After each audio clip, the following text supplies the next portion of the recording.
everybody, this is Caitlin here, and welcome back to Geeky Sunday.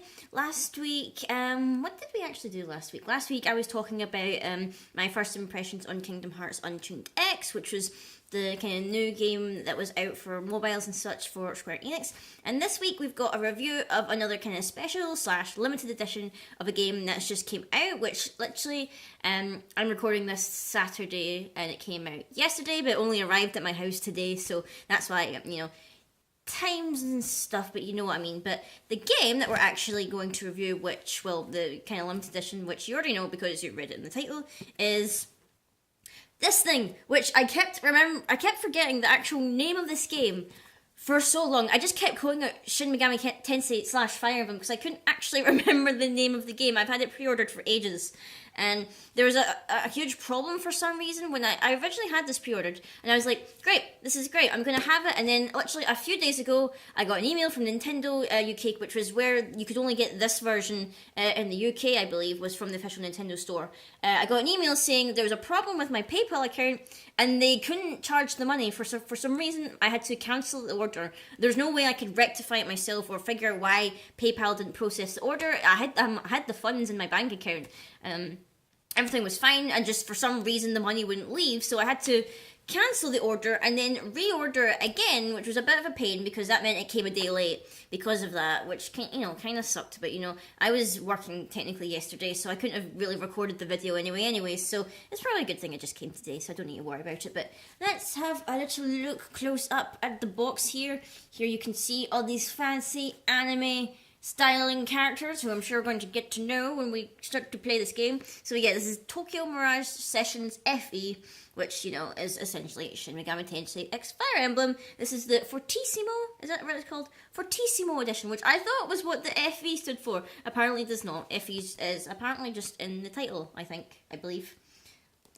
Anyway, I'm not too sure. But looking at the back of it here, there's loads of words and stuff. I don't know if this will read the right way in my camera. I need to double check whether that actually reads the right way, because sometimes my camera flips or whatever, so it looks weird. But I am super excited to open this up and check out all that's inside, because I'm a huge fan of Fire Emblem, Shin Megami Tensei, and Persona, and blah blah blah, and all this epic stuff. So we'll open it up and have a little look at what's inside here. I want to be careful with the box, because I like to keep the box to try and make sure I don't lose any of the items, because, there's a lot of stuff in here. So, if we open it up, you see it's all neatly packaged in here. This is, a really weird way for, I've noticed this in a couple of games, because Fire Emblem Fates and Xenoblade Chronicles X were packaged the same way, where it's, a special edition that has, stuff inside it, but it's in a very compact little box. I kind of prefer the Bravely second box that we had with the big fancy box, and it was all epic and shiny and stuff. But I suppose, we can't do that for every single game that we get. So if we open it up here, we have, of course, the game on the Wii U. Hearing a couple of things from E3 that actually just happened. I don't know how many Wii U games we're going to have in the future. By the sounds of it, NX is starting to kick up, and we, for all we know, Wii U could be obsolete in the next 2 to 3 years. I don't know. It seems weird because it feels like the console isn't even that old, and I don't actually own that many games for the Wii U now that I think about it. But you never know. We have the game now, which is kind of the same as the box. We've got the same informations. And we have our fancy Nancy front cover with all our anime people, which we'll probably get to know as we play. But getting into the meat of the stuff that is happening. Oops. Here's some plastic. You bet you wanted this in your special edition. We have, this is a code thingy-majig, I think. Yeah, this is a code that you can't see because the silver is still covering it, which is for me to use when I eventually start playing the game. So we'll keep that safe. Next we have some stickers here of, I'm assuming these are characters in the game, and they actually look really cute. I like this kind of chibi style of art for characters. I really like the art style in this. It's really, really cute. It's kind of reminds me a little bit of my chibi style a little bit, kind of simplified and all that, and the teeny bodies and things, but that's super cute. I need to find somewhere to stick all these stickers in because they're pretty cute.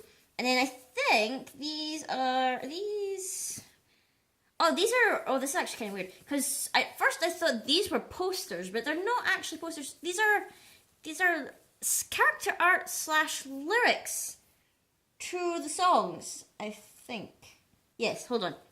I'll show you them from, I'll try and put them round the right way up so that you can actually see what I'm talking about, because it just looks like I'm talking a load of babble or whatever. So if I hold them up this way, so like on this side, as you can see here, we have characters who are in the game, apparently. This guy reminds me a lot of Sebastian from Black Butler. Do you not think that? Do you not think he looks a lot like Sebastian? I don't know, he looks a lot like Sebastian from Black Butler. And then we have, like, characters and that, I'm guessing, are in the game. But instead of they're named, it looks as if, you see here, reincarnation feel. I'm trying to read this backwards in my camera. But apparently, on the back, if we do it here, if you can see it, we have the lyrics to the songs, which are apparently in this game. Because, you know, music is awesome in video games. I think it's in, yeah, it's all in Japanese. So obviously, I kind of wish they would have, like, included English lyrics as well. Because as far as I can tell, it's all in Japanese. I suppose, like, you know, they don't need to include English lyrics, but, you know, I kind of like knowing what the people are singing about. It's not necessary to enjoy the music or whatever, because I enjoy a lot of, like, Vocaloid and K-pop and all that stuff, but, you know, that's pretty cool. Like, if you don't want to, like, look at the Japanese lyrics, you could at least keep these as, like, little character posters and stuff, which is pretty neat. And then this is special vocal selection, which I guess is just a fancy way of saying, hey, this is the game's soundtrack, or some of the soundtrack anyway. Does it say what songs are on it or anything like that? No, it doesn't say what songs are on it. But here is the fancy Nancy CD, which I'll be using to put the songs on my iPod.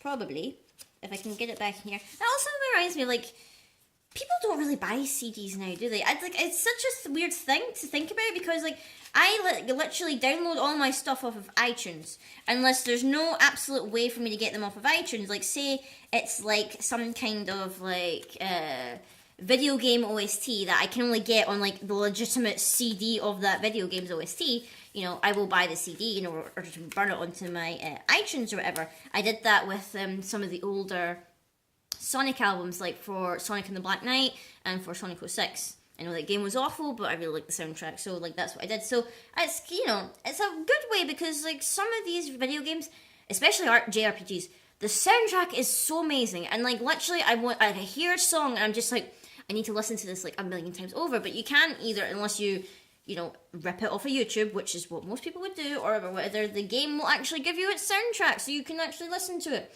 which is great. The only, like, downside is that I can't actually see, there's no, like, song list, so I don't actually know how many songs are on this. I'm guessing maybe, if it's the vocal tracks, maybe 1, 2, 3, 4, 5? No, wait, that's 6. I can't count, that's 6. But, yeah, I'm guessing maybe 6 vocal tracks. I'm hoping there are more, because, you know, I've heard this is quite a music-inspired game or something like that, so I hope there's more songs than that, because, you know, I want to get my money's worth out of this Fortissimo edition, since it's all musical. And then the last thing we have here is the art book, which, you know, is quite a simple looking art book from the front of it by the look of it. You know, it's all stripy and green and black and stuff. Also, if you notice, it's my favourite kind of art book in that it's not a hard cover. I talked about this with Xenoblade Chronicles X. I prefer soft cover art books as opposed to hardcover, mainly because, you know, it's easier to flick through the pages, and, you know, I do appreciate the feel of, like, a hardcover, whatever, but it's, like, such a pain when you're trying to flick through the pages, and, like, the pages won't stay open because the hardcover is just, like, bending the ways or whatever. But I want to try and, like, find some things in here that look nice, but maybe don't spoil the story for you, because obviously, I'm guessing these art books aren't proof for spoilers, so we may end up seeing some spoilers in here. So I'm going to have a quick flick through to make sure that we don't see anything spoilerific. Nothing in here seems spoilerific by the look of it. There's a couple of screenshots. The front opening page here is that we've got this cool guy who's our blonde dude, which, you know, if you've ever played a Fire Emblem game, usually the blonde, black, what am I even talking about? Wrong colours, blue. The blue-haired guy is usually the protagonist, as seen in, as of Marth and Ike and Crom, and Corrin is actually the exception to the rule in that he doesn't have blue, well, you could give him blue hair if you wanted, but neither of the royal family have blue hair in that game, except for Azura, but she's a special case or whatever. So what other art do we have in here that we could show off?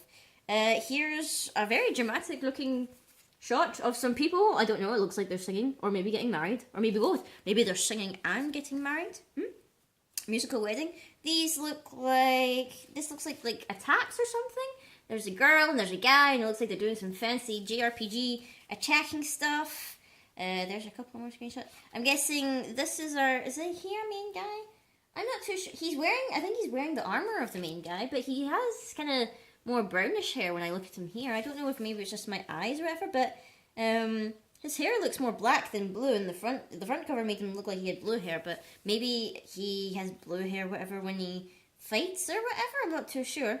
What other characters have we got? This girl kind of looks cute, and that I don't know if you can see her outfit here. She kind of reminds me a little bit, just from her outfit alone. I don't know anything about her personality or whatever, but do you not think, if anyone who knows what I'm talking about, she looks a little bit like Ukraine from Hetalia? I'm getting that just mainly from her dress and her haircut. But yeah, here's the what. I'm guessing maybe, because it says Crom, but also says that main character's name. So I know that in Shin Megami Tensei / kind of the Persona series, you have like the demon or your persona or whatever, the spirit that you summon to help you fight. I'm guessing that these characters in here can maybe take on the appearance or whatever of the spirit / demon / being that they summon, because obviously that's based on Crom. It has Crom's name, of course, and Fire Emblem Awakening and stuff. So I'm guessing maybe they take on the appearance or maybe take on the powers of different heroes and stuff, maybe from other worlds, because I'm just having a flick through here. Not all of these, it seems, are from Fire Emblem. Some of these may be new for the game, but I'm not going to show them all off because just in case, I don't want to spoil anything. And because that's one thing I hate, is when people totally spoil stuff for a game and then it's literally just came out. Here's another kind of cool shot here that I just noticed there. But that is everything in this Fortissimo edition of this game. I'm pretty happy with it. I'll need to give the soundtrack a little listen and find out how many songs are actually on it, because, if there's only 6, I'll be a little bit sad, because I imagine there's a huge OST, and I would love to even just have the instrumental tracks and stuff and not just the vocal ones, but I'll have it a little listen and I'll let you guys know, in other videos or whatnot, what I thought of it. I'm actually pretty happy with it.